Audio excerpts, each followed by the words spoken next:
favor. Então vamos nessa. Vamos começar. Eu queria agradecer, bom, a presença de todos vocês aqui hoje. Agradecer principalmente a presença do Valtércio Caldas, artista que faz parte dessa exposição que está em cartaz agora na Flex, A Noite dos Clarões, Ecos do Surrealismo e Outras Cosmologias. Agradecer a presença também do Luiz Camilo Osório, crítico de arte, curador, professor da PUC. Bom, o Valtércio Caldas, um dos maiores artistas plásticos brasileiros que a gente tem entre nós e que nos dá a honra da presença dele aqui hoje e da presença dele nessa exposição. Eu vou tentar fazer uma introdução rápida aqui, explica um pouco o motivo, de Pedro Caetano, que é o assistente curatorial dessa exposição, da gente ter convidado ambos, esse encontro do Luiz Camilo Osório com o Valtércio Caldas. Primeiro dizer que ao longo da pesquisa para essa exposição eu tive a sorte de poder visitar o Valtércio, visitar a biblioteca do Valtércio, e o Valtércio tem uma coleção extraordinária de primeiras publicações do surrealismo. Indo na casa do Valtércio, ele me falou uma coisa que eu não esqueço. Falou: Luísa, antes de um estilo, antes do surrealismo, é antes de tudo uma espécie de atividade espiritual. Acho que uma maneira de lidar com o mundo, com a realidade que antecede. As pessoas estão chegando, então deve estar uma cacofonia de barulhos. E eu acho que talvez seja interessante escutar do Valtércio melhor o que ele quer dizer quando ele diz que é, antes de tudo, uma atividade espiritual, uma espécie de abordagem do mundo, antes de ser um estilo literário ou mesmo que visita as artes plásticas e assim por diante.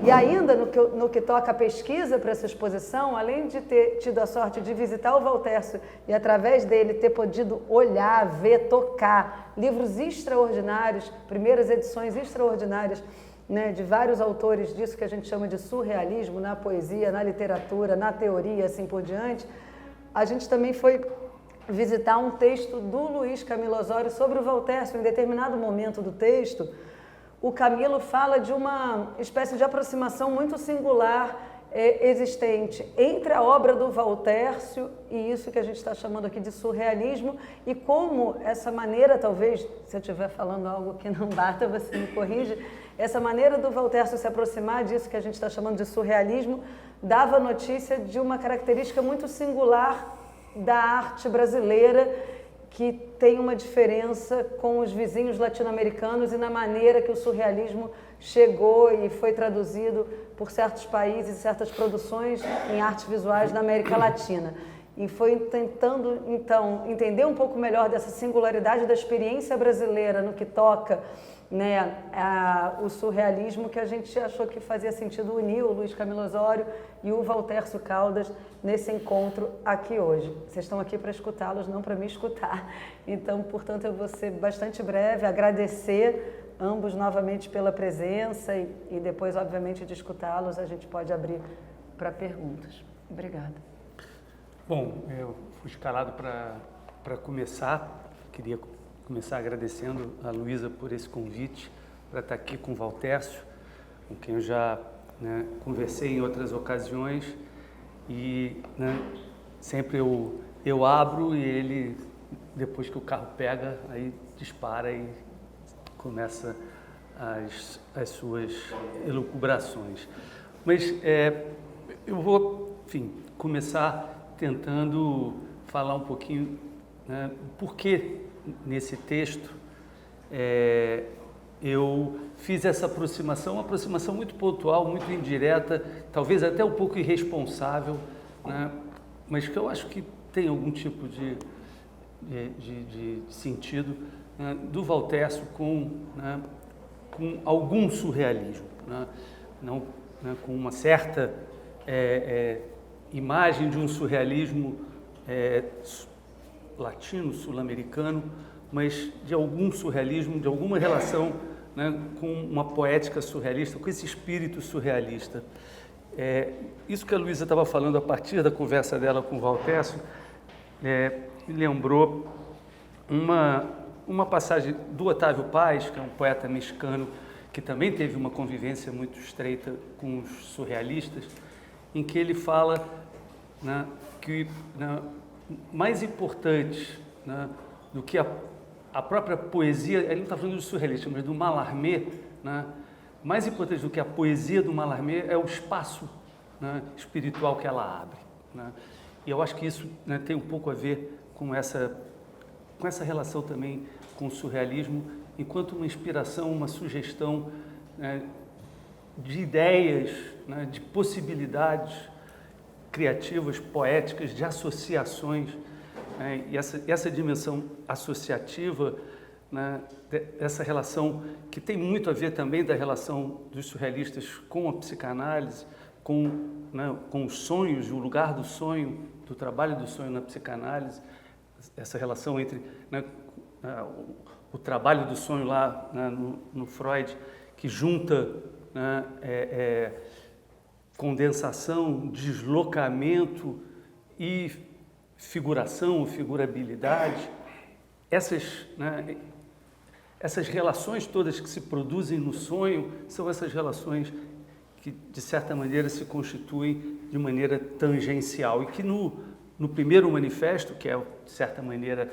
né, a ocasião, a efeméride para essa exposição, que faz 100 anos, 100 anos assim. Né, do primeiro manifesto do Breton, ele já remete, o Breton tinha 28 anos, né, era um garoto, né, quando escreve esse texto, e na verdade é um manifesto, que na verdade é um ensaio, né? Não é um manifesto no sentido de uma carta de princípios em que ele dá uma direção do que vai ser o movimento, mas ele faz uma grande divagação sobre o estado da arte naquele momento, né, no pós-guerra, e de uma tentativa de reposicionar a criação, né, depois, de certa maneira, do cubismo. Os artistas que ele cita, né, visuais ali, nesse primeiro manifesto, são Picasso, Braque, Picabia e Duchamp, né? São os artistas que ele cita em 24. Então, tem todo né, aí um desdobramento do cubismo, da colagem cubista, das associações de materiais e de linguagens que a colagem cubista, né, introduziu, que foi, de certa maneira, interrompida pela guerra e que ali no pós-guerra entra dentro dessa relação já com um outro repertório que vem da psicanálise, que vem de uma certa descrença em relação a todo um ideário iluminista, que, de certa maneira, a razão iluminista teria levado à guerra, né? Toda uma dimensão instrumental da razão, técnico-científica da razão que levou à guerra. Então, o que seria uma outra razão, né? Um outro lado da razão que poderia ser reaproveitado e que vai dar espaço para pensar essa criação, né? E eu acho que é dentro desse universo que começam a surgir esses ecos, né, que a Luísa fala no título da exposição e no texto que vale a pena ler, que está no catálogo, que é bastante interessante, o catálogo da exposição, e que tem a ver também, né, com, né, essas noites de clarões, né? O que é esse, né, esse aparecer de uma luz no meio da noite, no meio dessa escuridão, né? Esse é um trecho que está no primeiro manifesto. Tá. Na minha tradução não tá mais feio do que Noite de Clarões, né? Tá como Noite de Relâmpagos. De Relâmpagos. Mas eu acho Clarões muito mais bonito, né, do que Noite de Relâmpagos. Mas é engraçado que ele fala Noite de Clarões, desse momento, né, de uma fagulha poética que ilumina no meio da noite, e que ele fala que essa iluminação torna o dia, né, uma noite, né? De certa maneira, faz com que a luz do dia fique, de certa maneira, chapada, porque tanta iluminação é uma fagulha tão forte que abre uma outra inspiração. E isso, de certa maneira, vai ecoar, né? Esse clarão vai ecoar, vai reverberar para fora em várias, né, direções. E aqui chega, né, aqui no Brasil de uma maneira, né, indireta, mas eu acho que eu estou longe de ser um especialista no surrealismo, mas tem um artista que eu já escrevi com um pouco mais devagar, publiquei um livrinho antigo pela COSAC, que é o Flávio de Carvalho, que tem uma obra lá embaixo. Sim. E que foi, né, um artista influenciado pelo surrealismo de primeira hora. Né? Nos anos 30, ele viaja, né, para um congresso de filosofia na Tchecoslováquia e lá encontra todo um grupo, né, do surrealismo da revista, né, Document, que é a revista que vai fazer essa associação entre o surrealismo e a etnografia, e se aproxima depois do Breton, do Tzara, faz entrevistas com ele, que publica aqui no Brasil em 36, né, com o Breton, com o Tzara, com o Man Ray, com o Penrose, com uma parte do surrealismo em inglês, com o Roger Caillois. Enfim, o Flávio de Carvalho começa a se aproximar, né, dessa turma, mas ele começa a se aproximar dessa turma porque, de alguma maneira, o trabalho dele já estava indo nessa direção. Tanto a experiência número 2 tem uma coisa, digamos assim, né, em que ele sai, né, andando contra, né, uma procissão religiosa. Ali já tem uma atitude, né, eu acho que tem uma atitude surrealista no Flávio de Carvalho, né, antirreligiosa, anticonformista, que é muito próxima, tangencia, né, a atitude surrealista, né, tanto a ideia, né, de antirreligiosidade, de anticonformismo, dessa relação meio, né, de apreço pelo delírio, né, pela loucura, como elementos que abririam a imaginação, que liberariam a imaginação. Né? E a imaginação precisava ser liberada, que ela estava completamente capturada por essa razão instrumental, digamos assim. Então, o Flávio de Carvalho, tanto com a experiência número 2, depois com o Teatro da Experiência, depois no Salão de Maio, né, de 37, 38, 39, ele traz, né, artistas, né, como o Calder, como o Albers, né, alguns ligados, né, enfim, a toda uma dimensão que também é próxima do surrealismo, com uma abstração mais livre, mais solta.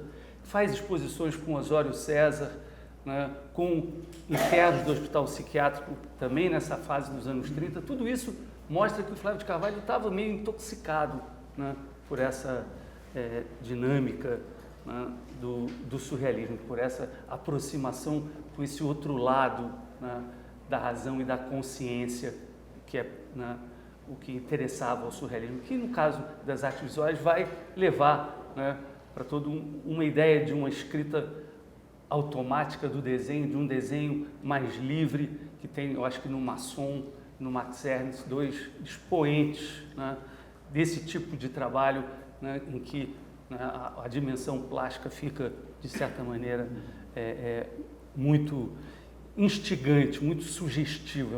É uma abstração figurativa, que é uma coisa meio paradoxal, mas o tempo inteiro eles estão interessados nessa dimensão sugestiva. E muitas vezes, né, como aparece depois também no Magritte, aí começa a fazer, eu acho que uma aproximação com o que me interessa no Valtércio, é o lugar junto com a linha, junto com a imagem, junto com uma figuração meio, né, assim, delirante, o lugar de uma palavra que atiça a linha e o desenho e a figura. É uma palavra que não explica, que não tem nenhuma dimensão, digamos, de rotular ou de, né, ilustrar, né, alguma coisa que estaria na imagem, mas que multiplica as possibilidades, né, da visualização, da relação com essa liberdade da linha, né? E eu acho que no caso do Valtércio, esse jogo, né, que é um artista que normalmente pode ser associado a toda uma tradição construtiva, né, a linha nele, ela é sempre uma espécie de perversão, né? Porque ela não dá nunca uma direção certa para as coisas sempre se desorientam na linha do Valtércio, o que é uma geometria muito, muito estranha, né? Muito esquisita, mas é muito rigorosa ao mesmo tempo. E tem uma outra coisa no trabalho do Valtércio, que é, né, a relação em que a palavra entra, tanto em alguns trabalhos, né, meio que sugerindo, né, leitura, né, e ao mesmo tempo deslocando a leitura, né. Eu trouxe, né, isso aqui que o Valtércio uma vez me deu, lá estava no ateliê dele. Se por acaso, desculpa, Camila, alguém que estiver no fundo em pé quiser sentar aqui na frente, é super tranquilo, viu? Para vocês ficarem à vontade e sentarem aqui na frente, tá? Tem espaço sobrando. Podem vir. Essa publicação que vocês veem que tem trabalhos e umas anotações de texto, o título já me parece um título bastante sugestivo, que é Livros, Espelhos, Consequências, né? E aqui tem umas anotações que o Valtércio tem, talvez centenas, né, no ateliê dele, que, né, um dia sai, né, publicado. Os escritos dele Os escritos, que são essas anotações que ele chama de, aqui está, né, consequências, e que a gente vai vendo essas imagens e essas consequências dizem: uma matéria irrequieta divertindo-se no aspecto, o futuro escapando nos palpites, um desaspecto sublime ao redor das dúvidas, os pensamentos de um autor sem nome, os espelhos sorrindo na geometria, os riscos e desafios na falta das imagens, o oculto sem qualquer argumento. Estou escolhendo alguns. Um mundo semi-incrível e desértico, a rapidez que antecede os pensamentos. E essa daqui, que é uma das minhas prediletas, os algodões perplexos com suas figuras. Né? E eu acho que esse tipo de, né, de haikai surrealista, né, é algo muito peculiar, porque é muito preciso e muito delirante. Né? E essa não é uma combinação trivial. Né? É uma combinação que está muito dentro da poética do Valtércio, que também tem a ver com a linha, né? A maneira como a linha opera no trabalho dele. E foi a partir, nos desenhos principalmente, né? São desenhos em que a linha vai chamando, né, o vazio, né? Vai insinuando, vai energizando o vazio.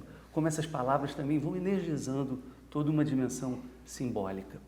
Eu acho que isso é que me fez, né, de uma maneira, como eu disse, meio irresponsável, né, fazer essa referência, né, à relação do Valtércio com o surrealismo.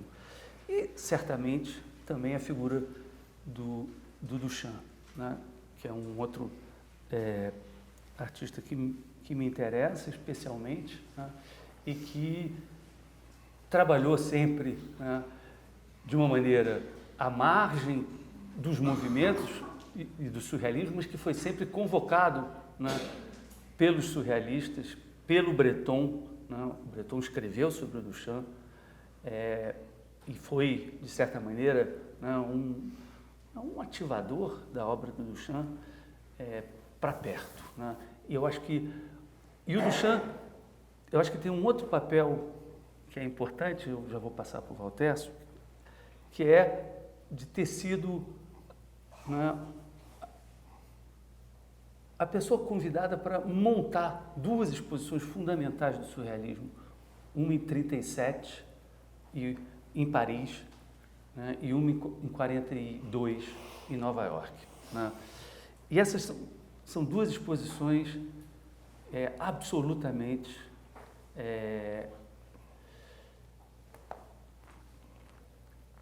singulares, para dizer o mínimo, né?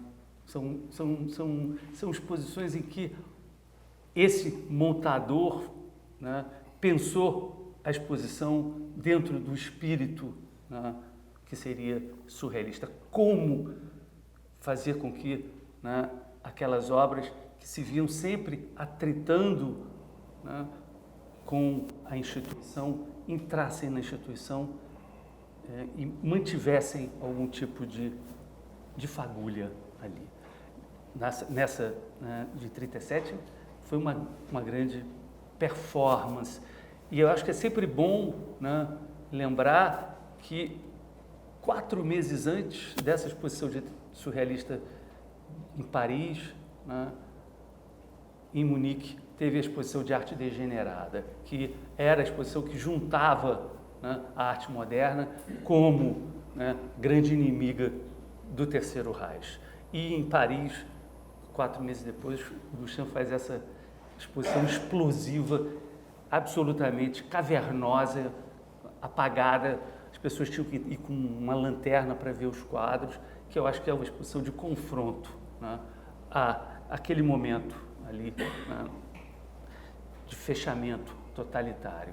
E depois, na de 42, né, de uma maneira muito mais jocosa, ele atravessa, né, alguns quilômetros de linha pela sala e pede para umas crianças, né, correrem pelo espaço, furando aquelas linhas, mas a linha era algum tipo de constrangimento na aproximação com as obras, né? E eu acho que, né, em alguma medida, essas exposições acabam, né, reverberando para uma discussão que eu acho que é bem interessante. Nos anos 60 e 68, o Museu de Arte Moderna de Nova York faz uma segunda exposição sobre o surrealismo, que tinha feito uma em 35, antes dessa de 37, o Alfred Barr, mas em 68 o William Rubin faz uma exposição surrealista em Nova York, no MoMA, e o Max Ernst ajuda ele, né, a, né, convocar alguns artistas, as obras, né, que estavam dispersas, e montar a exposição. E depois que abre a exposição, um jornalista entrevista o Max Ernst, perguntando se ele estava contente, o que ele achava. Ele disse: eu estou muito contente com a exposição, mas fazer uma exposição do surrealismo é que nem fazer uma exposição de uma explosão e só mostrar os detritos. A explosão não tem mais. Né? Mas há formas e maneiras de mostrar os detritos e trazer algum tipo de reencenação, né, de uma explosividade. Né? Eu acho que esse é o desafio, como que essas obras se pensaram sempre no confronto, quando entram na instituição, que é um lugar, digamos, mais apaziguador, elas podem ainda trazer algum tipo de, né, de linha de fuga. Né? Eu acho que essas anotações poéticas do Valtércio é esse lugar, né, em que algum tipo de abertura para sair da acomodação do dicionário, né, em que as palavras estão ali acomodadas no seu sentido, elas se liberam. Né? A palavra ganha uma outra forma de nomeação e de significação, que é instantânea, é um clarão, né, que se abre, imediato. Né? E eu acho que trabalhar com esses clarões, eu acho que é um pouco o que interessa ao Valtércio, e eu já passo para você. Obrigada, Camilo. Obrigado, Camilo. Obrigado. Você pode sentar no meio? Tá bom. Muito obrigado pela presença de vocês, obrigado pelo convite, Luísa e Pedro. A minha missão aqui é um pouco complicada, porque o surrealismo ele é tão vasto que pode-se compreender isso através da maneira como os curadores dessa exposição trataram da questão de uma forma muito delicada e muito cuidadosa. E não podia ser de outro jeito, porque o surrealismo ele só tem clarões, ele só tem lados. Você só pode adentrar o surrealismo através de seus lados, seus momentos atravessados. E esses momentos atravessados do surrealismo compõem exatamente uma construção tão grande de possibilidades que a gente pode falar, e eu estava pensando aqui, que eu poderia falar do surrealismo citando outros autores que o Camilo sequer citou, de tanta variedade que existe na questão surrealista. E eu começo lembrando a vocês que talvez no Brasil o surrealismo esteja voltado para uma certa bizarrice de imagem e que isso seria uma corrupção da ideia do surrealismo. Na realidade, o surrealismo se baseia em duas ou três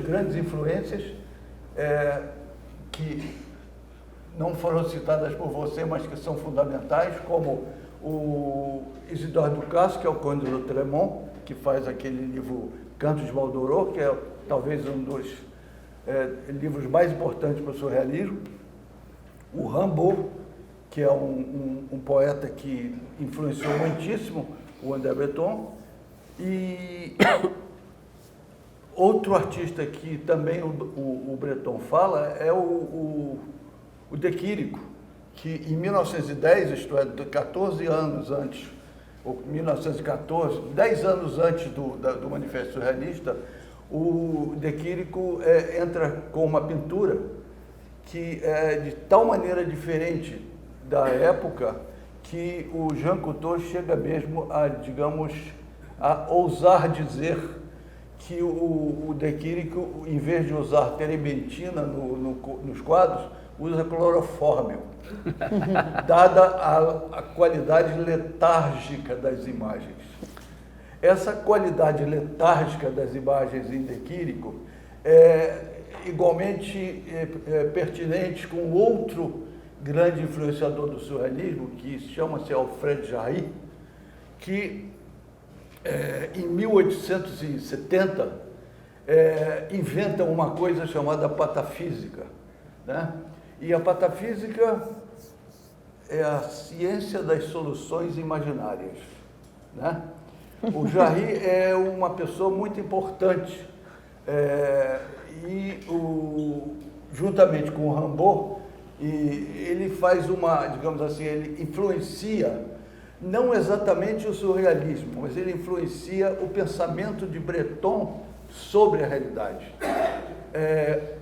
Talvez 10 anos antes do Manifesto do Surrealismo, o Breton faz um livro chamado Campos Magnéticos, em que o Breton defende até mesmo aquelas ideias que ele acabará resumindo no Manifesto Surrealista como se fosse uma pretensão filosófica. Ele pretendia construir uma filosofia, e que essa filosofia, considerando a presença das análises de Freud sobre o sonho, fazem com que o Breton perceba uma viabilidade teórica para o pensamento da liberdade e constrói com esses 4 componentes, né? O Jarry, o Ducasse, o Rimbaud e o De Chirico, relação de minha pura responsabilidade, mas que isso está lá, isso evidentemente está lá. Mas, e aí a gente vai perceber o seguinte, qual é a relação, ou o que pode ter influenciado, e isso para mim me parece ser um exercício bem interessante, o que pode ter influenciado Duchamp no Rimbaud, né? E eu me lembrei de uma frase do Rimbaud que dizia mais ou menos o seguinte, o cobre não tem culpa nenhuma por ter se tornado um instrumento de sopro, um clarinete, um clarim. E o Rimbaud fala isso. O Rimbaud fala, o cobre não tem culpa nenhuma de ter se transformado em um clarim. Nada mais surrealista, mas nada mais afastado do surrealismo do que isso. E essa relação entre coisas que parecem surrealistas e coisas que, não sendo surrealistas, estão na mesma realidade do Duchamp na época e também na nossa, podem ser reconhecidas vêm de muito longe. Em 1648, um autor italiano chamado Bracelli faz um livro chamado Bizarri, que se eu mostrar para vocês esse livro agora, vocês vão dizer que ele é radicalmente surrealista. E, no entanto, o surrealismo tem essa qualidade. Tem coisas que não são surrealistas, mas que lembram o surrealismo.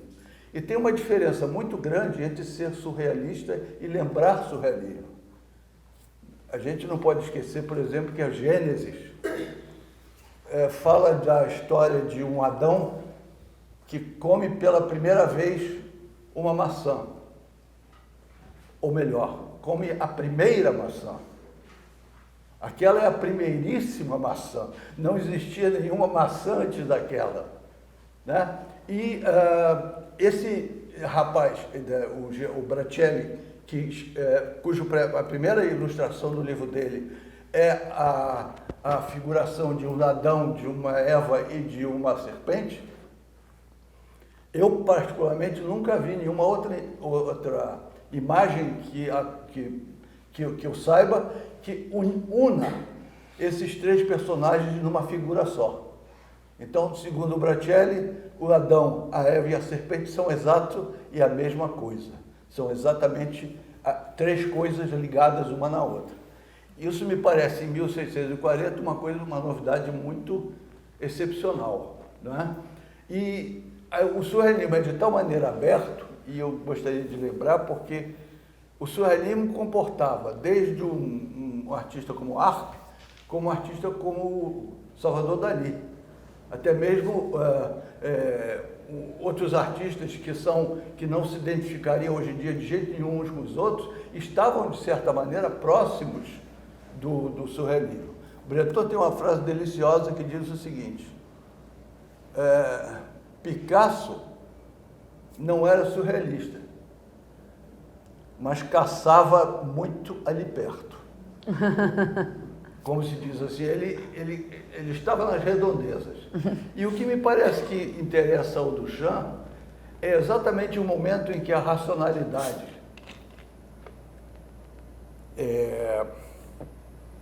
entediada do terreno que ela domina, decide pular o muro e visitar o terreno baldio da humanidade, né? E é exatamente esse momento que é tão fundamental naquele instante para o mundo, que 5.000 revistas surrealistas foram realizadas no mundo. Em todo o mundo existem 5.000 revistas surrealistas, todas elas falando do surrealismo. Eu me lembro do meu professor, o Ivan Serpa, em 1963, me contando a seguinte história. Em 1926, fizeram uma enquete em Paris e, catalogados na França, existiam 4.000 surrealistas. Hoje em dia, nós não conhecemos mais de 12. Então, esse tema só pode ser mesmo tratado de uma forma a gente perceber que é realmente um sistema que não é um estilo, porque comportaria artistas de vários tipos, né? E vários tipos de coisas. E no Brasil, me parece, você citou o Flávio de Carvalho, eu citaria uma importante contribuição de um poeta chamado Jorge de Lima, que faz um pequeno livro, em 1934, se não me engano, chamado Pintura em Pânico. Sim, sim. Na qual ele faz colagens que se parecem muitíssimo às colagens do Max Ernst. Ele, inclusive, cita no prefácio o fato de que ele ficou muito impressionado com as imagens do Marcelo. Temos algumas dessas colagens no nosso teleiro aqui, do eu Jorge vi lá. de Lima. Eu vi duas Só um lá. parêntese. Pois é, eu sei. Eu vi Porque duas lá. durante a pesquisa a gente chegou nessas E não só ele fez essas colagens. Guinhar também, de certa forma, fez algumas colagens. E o Atos Bulcão que O está Atos aqui na Bulcão escada. que está presente Exatamente. aqui. Então, nós vemos que essa abrangência é uma estratégia específica do surrealismo. Não se deixar levar nem mesmo pela classificação. O surrealismo acontece, talvez uns 10 anos depois do dadaísmo, e o Breton chega mesmo a esnobar um pouco o dadaísmo, dizendo que o dadaísmo era uma sucessão de escândalos, né? Que era que o dadaísmo produzia os escândalos e que os escândalos não seriam necessários, né, para o entendimento do que estava acontecendo, ou que ele propunha que pudesse acontecer, né? Então, acho que tudo isso nos leva para uma possibilidade que se constrói constantemente. Não é à toa que a gente está quase há 100 anos do surrealismo, aliás, literalmente 100 anos do surrealismo, e, no entanto, a questão surrealista, isto é, a questão de você constituir uma compreensão da realidade que seja maior do que a realidade, quer dizer, essa necessidade de fazer com que o surrealismo, isto é, a superação da realidade, né, seja fundamental, continua a ser pertinente, talvez até, quem sabe, mais que nunca, né, nesse sentido. Porque para o surrealismo, até mesmo o acaso era objetivo, né? E por que o acaso era objetivo? Porque ele era necessário. O acaso, segundo os surrealistas, é um instrumento de relação com aquilo que nós não sabemos, né? E talvez, do meu ponto de vista, o surrealismo queira exatamente avançar na direção dessa perplexidade produzida pelo maravilhamento, que infelizmente hoje em dia nós perdemos um pouco, porque esse conceito de maravilhamento, essa vontade de estar perplexo diante de alguma coisa que nós não sabemos, nos pega hoje em dia numa onipotência de achar que tudo é compreensível hoje em dia, porque tudo chegou a nós de maneira preparada, informada, explicada. É exatamente contra essa situação que a minha geração, eu acho que trata a questão da presença do surrealismo entre nós. Porque uma das questões principais da minha geração não foi exatamente, e de forma ingênua, duvidar da geração anterior porque ela estaria inadequada. O problema sempre me pareceu muito mais complexo. E na época em que eu começo a trabalhar, e eu e alguns colegas da minha artistas, o que acontece ali é exatamente uma espécie de uma confluência de aspectos que se chocam entre si. Isto é, o surrealismo era visto pela primeira vez no Brasil, ou não, mas pelo menos pela minha geração é visto pela primeira vez, mas conjuntamente com o construtivismo, conjuntamente com a nova figuração, conjuntamente com o minimalismo, conjuntamente com a arte conceitual. Quer dizer, são 10 tipos de escolas informativas da realidade que chegam nos anos 70 e se encavalam um pouco uma nas outras. Eu acho que, digamos assim, a tarefa da minha geração nesse sentido foi entender esse caos, né? Sabendo que cada uma dessas correntes tinha qualidades, sabendo que algumas delas eram necessárias, sabendo que algumas delas eram fundamentais para a compreensão daquele momento, né? Eu me lembro que numa reunião da Malas Artes, nós conversamos uma vez e rimos muito, pensando que nós éramos a única vanguarda do mundo que tinha que recuperar o passado para depois negá-lo, né? Porque aqui no Brasil a gente tinha que recuperar o passado para depois negar. né? Então, quer dizer, e isso foi fundamental para a gente compreender exatamente essa potencialidade de viver junto com essa vontade de mudança que só pode nos levar a uma coisa chamada perplexidade, né? A perplexidade, eu acho hoje em dia talvez seja um personagem fundamental que é necessário preservar. Eu até acredito, espero que a perplexidade esteja aqui entre nós, né? De alguma maneira é o que nós esperamos que a perplexidade cumpra o seu papel. Aliás, o que eu espero na realidade, para não ocupar muito mais a vocês, é que o desconhecido, que é o moto principal do surrealismo, também continue a cumprir o seu papel. Muito obrigado.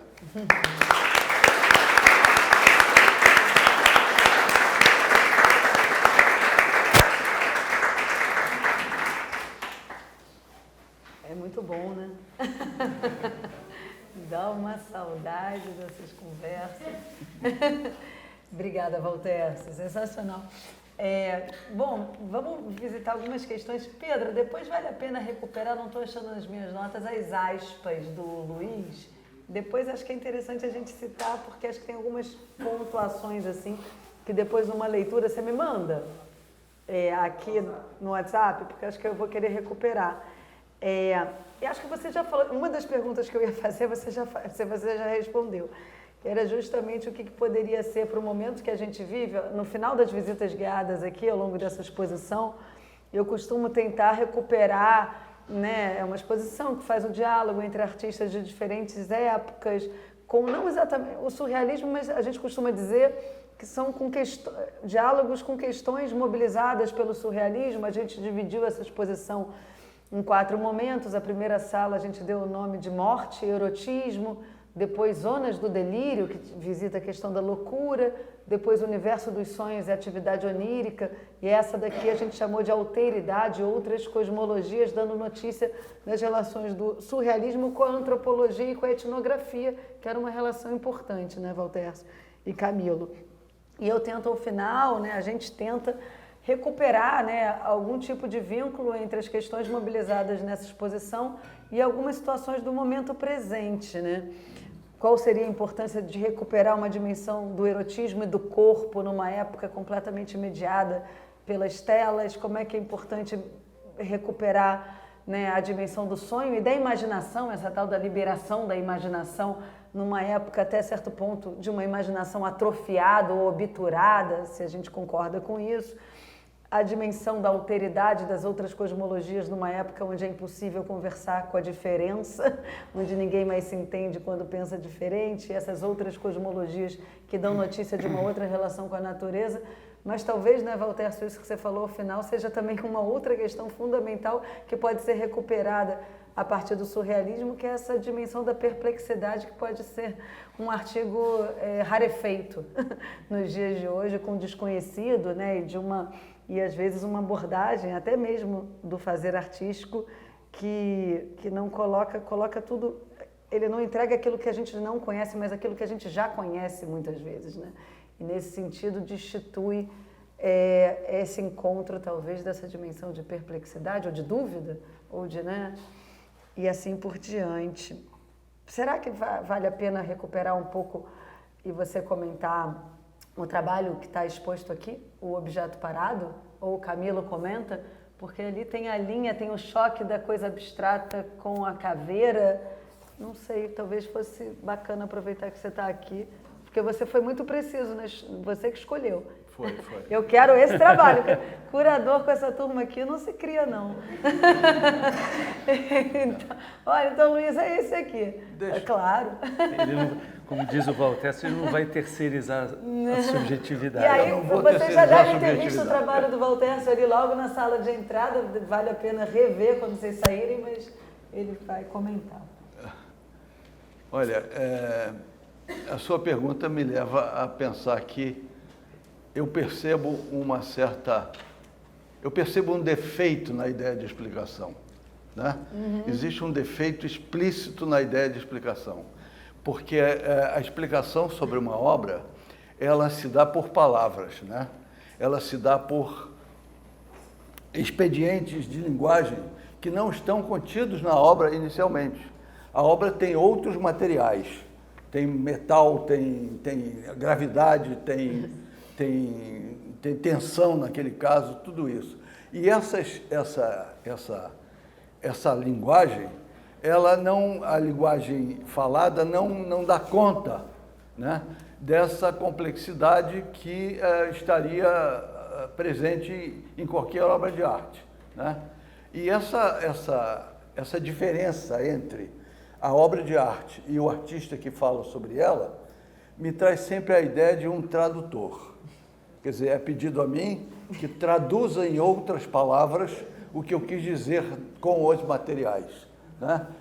Se vocês olharem a escultura, vocês vão ver que ali não existe nada que se pareça com sílaba, nada que se pareça com gramática, nada que se pareça com esses componentes fundamentais da linguagem que eu teria que objetivamente tratar delas para explicar a vocês o que é.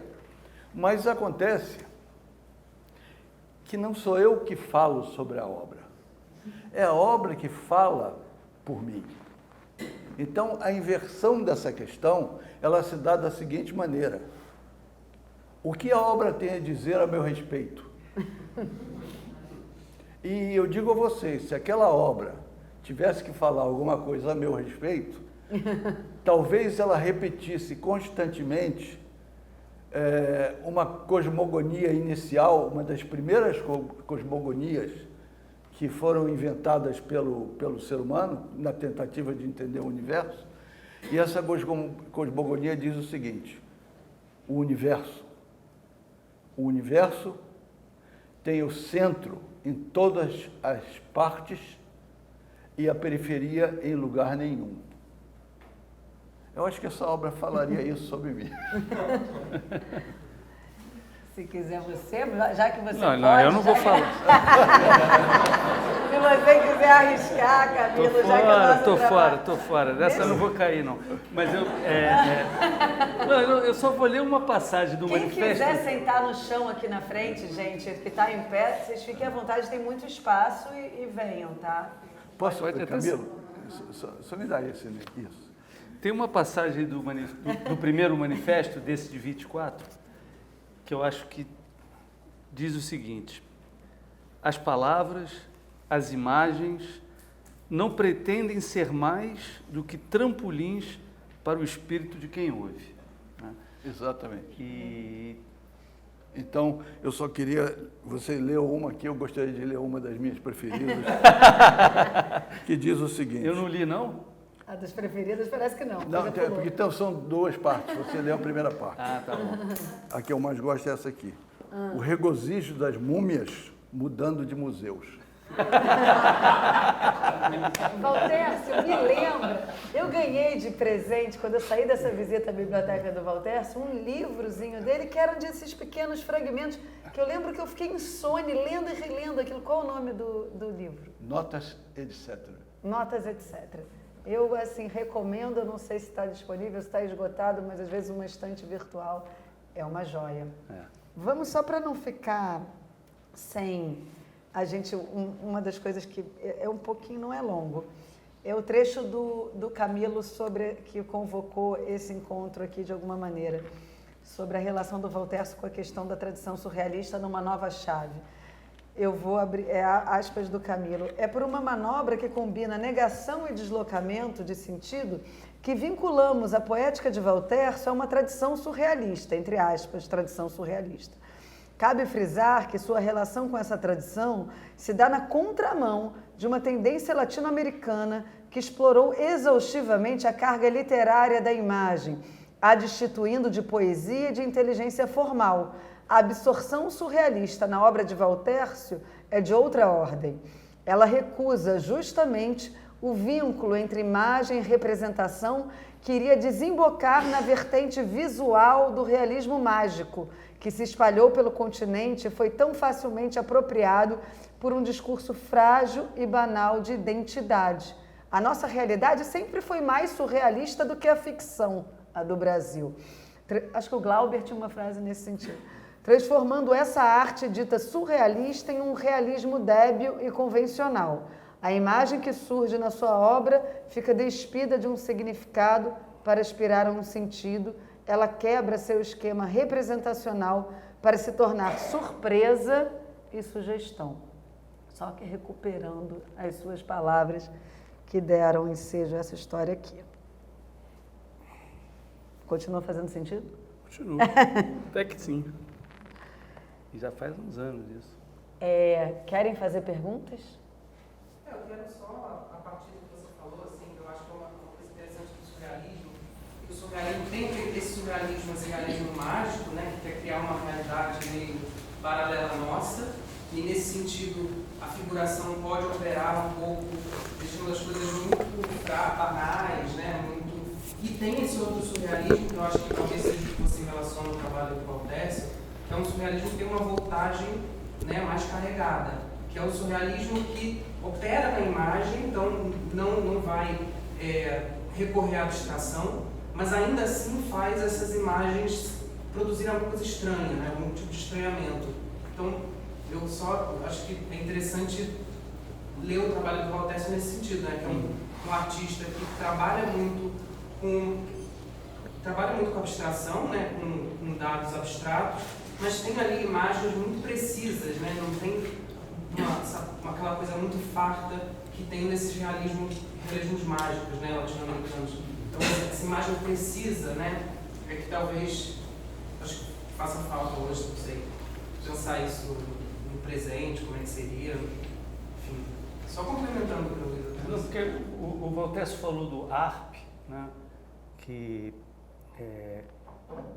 enfim, está dentro dessa vizinhança aí, né, dos surrealistas e participou, né, e eu acho que não, tanto o ARP como o Miró tem um elemento de pensar, né, a linha e o espaço, né, sugerido, né, pela linha como elementos muito mais de sugestão, né, do que de ilustração. A linha não ilustra, ela sugere. E no caso do Miró, eu acho que tem uma conquista até poética, no sentido, né, de ser o pintor que começa a pintar com o braço, né, não mais com a mão. Né? O gesto dele fica muito mais solto. Isso sai do surrealismo, dessa escrita que fica, né, descondicionada da consciência, e solta o braço. E depois o Pollock vai soltar o bicho todo, né? que sai disso também. Né? É evidente que sai disso. Mas essa liberação, né, do gesto do Miró não aconteceria não fosse a escrita automática do surrealismo. E isso abriu uma escala para a pintura que eu acho que é fascinante e, né, totalmente relevante para a pintura, né? Para a pintura e para a escultura também, né? Para as artes visuais. Eu queria colocar uma questão aqui que me parece importante. Você citou o ARP e o Miró, né? É bom lembrar que o ARP e o Miró não se inscreveram no surrealismo. Eles não pensaram na questão surrealista enquanto produziam suas obras. É o Breton que inclui esses dois artistas dentro da generosa gama de questões que ele está apontando. Então, há uma diferença muito grande entre os artistas serem surrealistas, eles lembrarem uma questão da liberdade que também é tratada pelo surrealismo, e por isso eles estariam vinculados ao surrealismo, pela tentativa de se libertar de certas coisas. E eu acho que isso se dá mais do Breton solicitando a essas produções que façam parte daquele projeto, e não aqueles projetos aderem ao surrealismo por uma, digamos assim, afinidade qualquer. Mas eu acho que no caso do Miró, independentemente do Breton incluí-lo, eu acho que esse gesto dele se inclui nessa linhagem em que a linha está se libertando da mão. Entendi. E eu acho que está no maçom isso um pouco também. Naquela coisa, depois, em alguns procedimentos de trabalhos do maçom dos anos 30, uma vez eu vi um conjunto desses trabalhos com areia e cola, né, em que aquilo é muito intenso plasticamente, né, e que sai desse gesto que está querendo se reinventar, querendo se libertar dessa dimensão que seja, né, da construção da figura, ou então daquele outro trabalho que tinha ido do cubismo para o Mondrian, né, em que aí abre para um outro tipo de espacialidade. Mondrian é um artista que o Breton ignora, né? Sim. O Breton acho que não fala do Mondrian nunca, né? Eu, pelo menos, não me lembro de ter visto nenhuma citação do Mondrian no Breton, não. Embora o Mondrian tenha feito também o seu Manifesto Suprematista em 1921, né? Que ele escreve o Suprematismo em 1921. Agora, o que eu coloco em dúvida é exatamente se a gente pode considerar uma coisa que se parece como sendo a coisa que é. Porque, veja bem, quando Deus diz, vai lá, Adão, vai lá e dá nome para todas as coisas, né? Deus dá ordem para Adão de dar nomes para todas as coisas. E Adão chega, diz a história, está escrito lá, e Adão chega na frente de um camelo, olha para o camelo e diz o seguinte, isso aqui se parece com um camelo, logo eu vou dar nome de camelo. Quer dizer, isso é tão surrealista quanto qualquer coisa. E, no entanto, não se pode dizer que existe, digamos assim, um aspecto da humanidade que é surrealista, nesse sentido, né? Porque nem todo mundo procura a liberdade da mesma maneira. Sim, né? Sim. Claro. Então, eu acho que a liberdade do surrealismo, ela é um trabalho em progressão. Ela não termina com o surrealismo. O surrealismo meio que diz assim, olha, está aberto o caminho. A partir de agora, cada um vai encontrar a sua solução, né? Uhum. E mesmo esse caminho não foi dado pelo surrealismo. Uhum. Esse caminho de tentar coisas novas foi dado pelo Jarry, pelo Rimbaud, pelo Lautréamont, por tudo isso. Pelo Artaud, por vários, né? Então, o que eu coloco é o seguinte, parecer não significa ser. Se vocês abrirem o celular agora e procurarem surrealismo, vocês vão encontrar um fato muito interessante. Nas coisas que tem escrito no celular sobre surrealismo, existe o seguinte, surrealismo, e tem uma subdivisão chamada surrealismo simples. E aí eu fiquei curioso, saber que diabo é esse surrealismo simples? O surrealismo simples é exatamente esse baixo teor da bizarria que é tratado hoje em dia como se fosse surrealista. Apenas uma diferença esquisita de uma imagem, mas não é surrealista. Da mesma forma que todo artista que usa um processo de redução no seu trabalho, não necessariamente é minimalista. Sim, às vezes aquilo é só uma usura. Sim. Não é? Adorei a arbitrariedade surrealista de dar nome às coisas. Eu queria camelo, mas da onde, né? Se a gente volta aí a cabeça começa a entortar mesmo. Vocês querem perguntar alguma coisa? Será que, eu não sei se ele vai querer falar, mas vamos ver, vou testar. Acho que não, porque o começo, como eu falei, né, desse encontro foi essa visita a esses livros, né, Valterça, que você tem, né, enfim, um vínculo, obviamente, ali, uma história com essas publicações primeiras. Se você puder contar um pouco o que te fascina ali naqueles livros extraordinários. Eu estou com o seu, do Jorge Bataille, do Erotismo, que tem as figuras do Pierre Verger, está comigo, eu tenho que te devolver. Mas se quiser comentar um pouco das publicações, que também foi um ponto de partida para essa história aqui do nosso encontro. E também você viu... Não, a gente tem mais a exposição do Mata Numan? em 73. Você viu essa exposição? Não.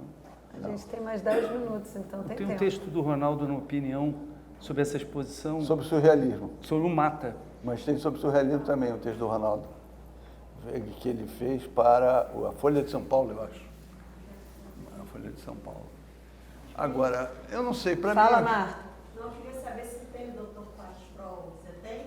Tenho, chama-se Gestos e Opiniões do Dr. Fastrol, que é onde o Jarry fala pela primeira vez do que é a patafísica, que era uma sociedade secreta, que vocês ficariam surpreendidos com a quantidade de pessoas que nós sabemos quem são, mas não sabemos que faziam parte do colégio patafísico. E tem um pequeno livro do Jarry, que é muito, cujo título eu adoro, que se chama-se O Futuro Apesar Dele.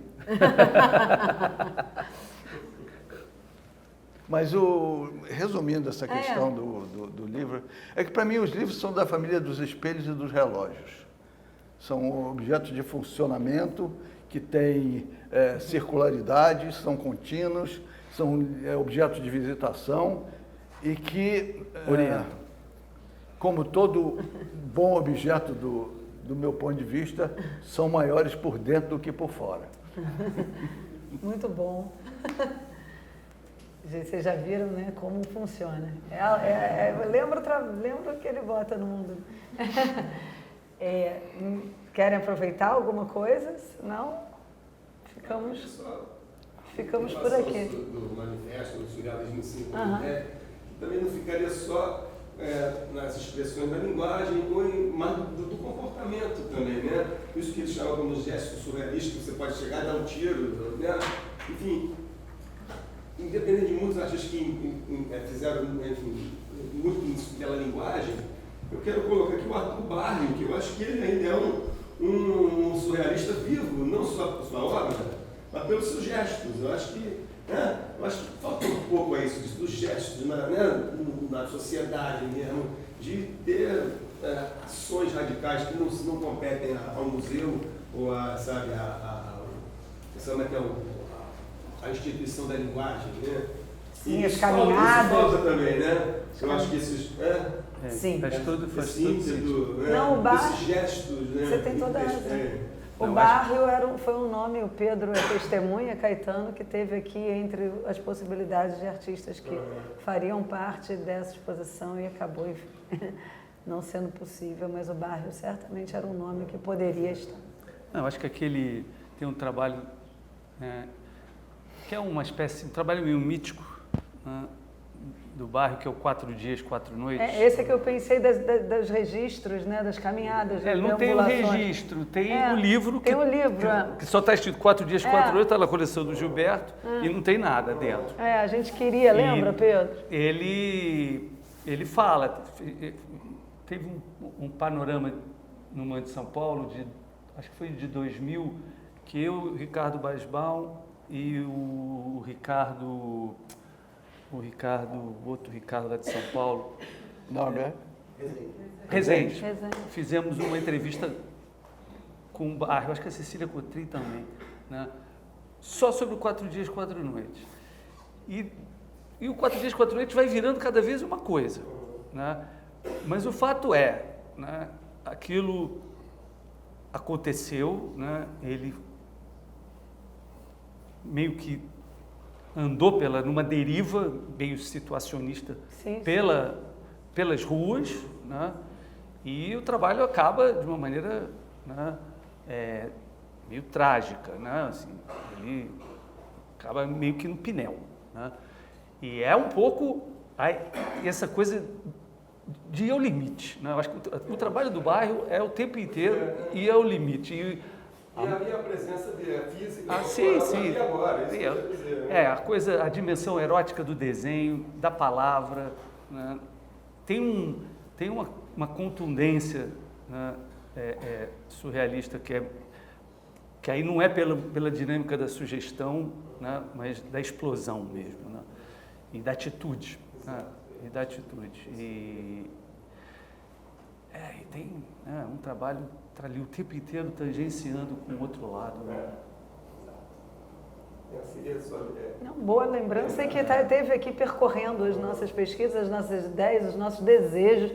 Nem todos puderam se atualizar. Gente, eu queria agradecer muito ao Valtércio novamente, ao Luiz Camilo Osório, a todos vocês que estão enchendo essa sala hoje. É uma alegria gigantesca a gente ver a Flexa assim, para escutá-los. Dizer que essa exposição foi prorrogada, ela ia terminar agora no próximo final de semana, mas fica em cartaz até o dia 23 de novembro. Então, chamem os amigos, comentem, porque a gente tem mais aí 3 semanas de exposição em cartaz. E essa conversa está sendo gravada, vai ficar disponível no YouTube da galeria. E já coloquem na agenda que a próxima abertura da Flex ainda esse ano, com a última exposição do ano, teremos Valtércio Caldas também nessa próxima exposição. Será no dia 14 de dezembro, um sábado. Obrigada, gente. Boa noite.